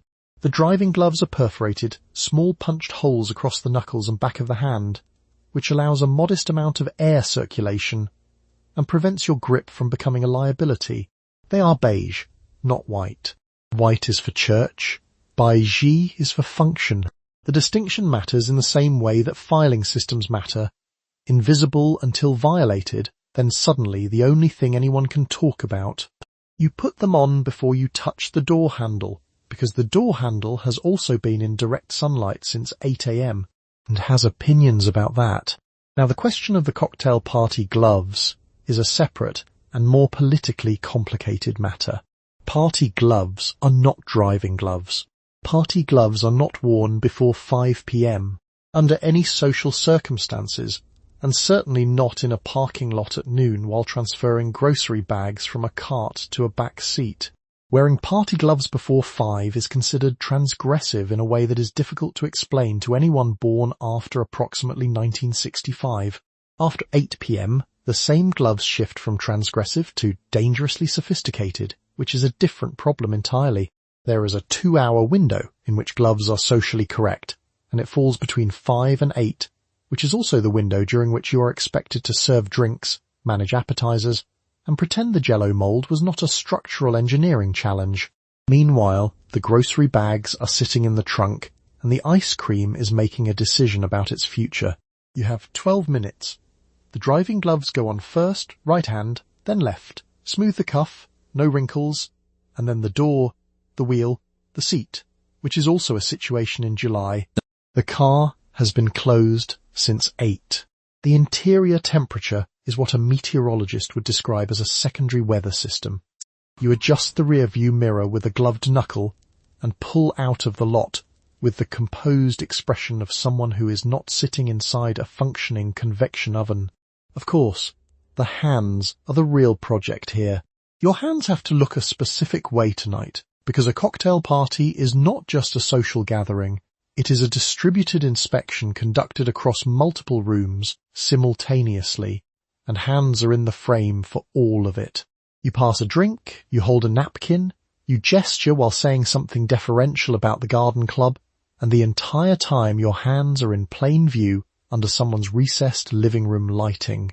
The driving gloves exist so that the cocktail party gloves can do their job later without having to compensate for 4 hours of summer steering wheel. The ice cream has 11 minutes left. You merge onto Elm and press lightly on the accelerator, gloves gripping the wheel with the appropriate amount of authority, which is enough to maintain control and not enough to look like you are in a hurry. Being in a hurry in the car is its own signal. The neighbours notice you are getting dressed for the Harrington party and it starts at 4:30, which places you directly in the contested territory between afternoon and evening glove etiquette. The rule is this: party gloves before 5 o'clock signal that you are either confused about the time or attempting something. After 8 o'clock they imply a kind of sophisticated danger. The window between 5 and 8 is the only period during which party gloves communicate what they are designed to communicate, and the Harrington party opens 30 minutes before that window officially begins, which is not an accident on anyone's part, and which requires you to make a decision before you leave the house. Let's talk about what your options actually are. You could arrive gloveless, which reads as casual and potentially unbothered, but unbothered at a cocktail party in 1954 is its own kind of statement. You could wear the pale beige shopping gloves, which are technically appropriate for afternoon but which carry the faint social odour of the grocery store, and you do not want to smell like parsley decisions when you walk into the Harrington living room. You could time your arrival for 5:01, which solves the problem entirely but makes you 7 minutes late, and arriving late to a 4:30 party implies you have somewhere more important to be, which is either impressive or unforgivable, depending entirely on who answers the door. You go with the party gloves. You decide that arriving at 4:45 in party gloves communicates not confusion but optimism, and optimism is a defensible position. You put them on in the car, which means they go on after the driving gloves come off, which is a 2-glove operation in a front seat that smells faintly of ice cream from this afternoon's trunk situation. The party gloves have 4 small buttons at the wrist. The buttons are not large enough to grip with any confidence. This is a design choice made by someone who did not have to put them on in a moving vehicle, or possibly in any vehicle, or possibly in any hurry at all. Now the dress. The hem has passed the standing test in the bedroom mirror, which means it clears the knee by exactly the socially acceptable distance, not wartime, not scandalous, just correct. The sitting test is another matter entirely. You have practiced the perch, weight forward, ankles crossed, hem managed by the position of your own knees, which must remain together for the duration of the party regardless of chair height, cushion depth, or how long you are expected to hold a canopy and a cocktail simultaneously. Some chairs at the Harrington house have very deep cushions.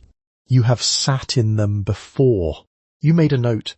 Of course, the Harringtons also have that low settee near the window, which is essentially a trap upholstered in brocade. Sitting on it correctly requires a physical commitment somewhere between yoga and structural engineering. Standing near it is the safer move. You will stand near the window, which gives you a view of the lawn and a reason to comment on the hydrangeas, which deflects most conversations that might otherwise turn toward anything requiring an opinion. Meanwhile, you check the hemline one more time in the hall mirror. It holds. The gloves are on. The buttons are fastened, all 4 of them, which took longer than the rest of getting dressed, combined. You pick up your handbag, which is the correct size for an afternoon-adjacent cocktail party. Not the evening clutch, not the daytime shoulder bag, the middle one, the one that implies you know exactly where you are in the day, and are not troubled by it. You are out the door by 4:38. Terry Ra, pot all. You will arrive 8 minutes into the party, which is early enough to be considered punctual and late enough that someone else has already sat on the settee. You are going to the PTA meeting tonight at 7, which is technically a choice you are making voluntarily. Missing 1 meeting is a schedule conflict. Missing 2 is a pattern. Missing 3 is a social position that will require active management through other channels, increased casserole reciprocation, strategic garden club attendance, or some form of visible civic participation that compensates for the absences before anyone has time to reach a conclusion. You have missed 1 meeting this year. A second absence is therefore not practically available to you in any real sense, which makes tonight's attendance voluntary only in the most technical interpretation of that word. Now let's talk about what you wear to a PTA meeting, because it is not casual and it is not formal, and navigating the precise corridor between those two positions requires 15 minutes of standing in front of your closet doing math. Too dressed up implies you have something to prove. Too casual implies you have stopped trying, which is the domestic equivalent of leaving grass clippings on the sidewalk. The accepted register is neat but effortless, which requires significant effort to achieve and cannot, under any circumstances, appear to have required any. The meeting is held in the gymnasium of Jefferson Elementary School, which smells like floor wax and low-level anxiety. You bring a notepad because bringing a notepad signals engagement. You will not take notes. The notepad is not for notes.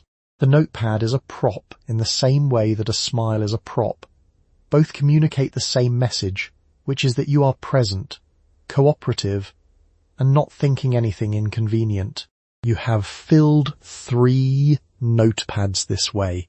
None of them contain information. This is where the seating becomes a matter of strategy. Sitting near the front implies ambition or desperation depending on who is watching. Sitting near the back implies detachment, which is one step removed from unreliability.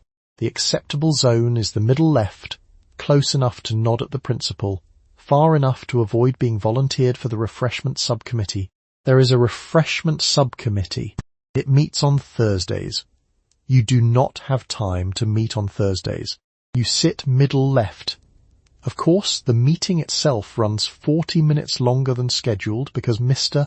Henderson from Elm Street has opinions about the gymnasium floor, specifically about whether it should be refinished in the spring or the fall, and he is prepared to defend either position at length. This is not a new development. Mr. Henderson has attended every PTA meeting for 6 years and has yet to reach a conclusion. He is, in this sense, the most consistent thing about the Jefferson Elementary Gymnasium. Nobody says this out loud. Meanwhile, there are brownies on the refreshment table, which you did not bring, but someone will notice that you did not bring anything, and the correct response to this is to admire someone else's brownies loudly enough to serve as contribution by association. You compliment the brownies. The woman who brought them looks pleased. You have successfully participated in the refreshment economy without baking anything, which is the closest thing to a victory available at 7:15 on a Tuesday in a gymnasium that smells like floor wax. You are home by 9. The notepad goes back in the drawer. Tomorrow is Wednesday, which means garbage bins go to the curb, and the bins must be straight, not angled, not dragged halfway and abandoned. You set an alarm for 6:45. Attendance was technically voluntary. The alarm is not. You sit down at the kitchen table at the end of the day, and the coffee is cold. The doily is centered, the Jell-O mold is clean, the gloves are put away in the correct drawer in the correct order, and the grass was raked before dark. No one will inventory what you managed today. No one will catalogue the hemlines held, the opinions redirected, the casseroles received and correctly deflected, but the neighbourhood is quieter because you held your particular corner of it together, and the holding of it, the daily maintenance of all the small exactnesses, turns out to be a kind of work that has no name but takes all day. Let's talk about what the day actually contained. You were up before anyone else, coffee in hand, scanning the block for dandelions and neighbours with trowels. You changed gloves 4 times before noon. You perched on the edge of a chair at the Hendersons, with your ankles crossed and your skirt behaving, braced the entire time for a woman who never arrived but could have. The Jell-O set on schedule. The off-brand soup stayed hidden under the canned peaches, which have been covering for it since March. Now, the math. You redirected 2 political conversations, confirmed twice that Frank's opinion on the school budget was in fact your opinion on the school budget, and smiled through a visit in which your mother-in-law rearranged the cutlery drawer with the focused energy of someone who had been waiting specifically to do that. The instant potatoes were never detected. You consider this a clean sweep. Of course, none of this appears anywhere. There is no ledger. The beauty parlour keeps its own informal records. but those are organised by incident and cross-reference by grudge, which is a different system entirely. The neighbour to your left got 2 flamingos last Thursday. You noted it. You said nothing. You will continue to say nothing. In a pointed and deliberate way, indefinitely. And yet the cold coffee is still there. You could heat it up. You do not heat it up. Heating it up would require getting back up, and getting back up would require deciding to do one more thing, and you have reached the daily limit for deciding things. The cup stays. You stay. The kitchen holds very still around both of you, which is the closest thing to cooperation it offers. This is where the day lands, not with a summary, not with a score, but with a chair and a cold cup and a drawer full of gloves sorted by occasion. Tomorrow the alarm will go off before the street is awake. The garbage bins will need to be at the curb by 6:15. The parsley situation at the grocery store remains unresolved, and Mrs. Kowalski has been circling that end of the produce section with an expression that suggests she has a plan. The doily will need recentering by mid-morning, because it always does. You sleep in a house that smells like lemon pledge and cold coffee, and the faint ghost of a casserole you made 3 days ago and haven't quite gotten rid of. The neighbourhood is quiet. Your corner of it is accounted for. The gloves are in the drawer. That's the whole thing, really. Not a triumph, not a tragedy. Just Tuesday, held together at the seams by someone who knew exactly how many seams there were. You spent the night snatching dandelions off the walkway like they were live ordnance, buttoning 16 pearl buttons with hands that weren't allowed to shake, and smiling wide enough to strip paint. Those people got up before the neighbourhood opened its eyes, every single morning, and held the whole performance together without being asked to explain why. That cost something. Quietly, every day. It is worth acknowledging, even now. The rules were absurd, the stakes were invented, the Jell-O salad was dismantled without incident, as it always was, as it always will be.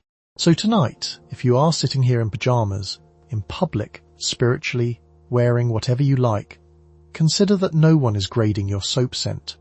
Your doilies are unfiled. No one is coming to inspect the iced tea. The gloves are back in their labelled drawers, and they can stay there. Settle deeper into your pillow now. Let the subdivision go quiet. Let the hemlines fall where they may. Sleep well.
Sleepy scrolls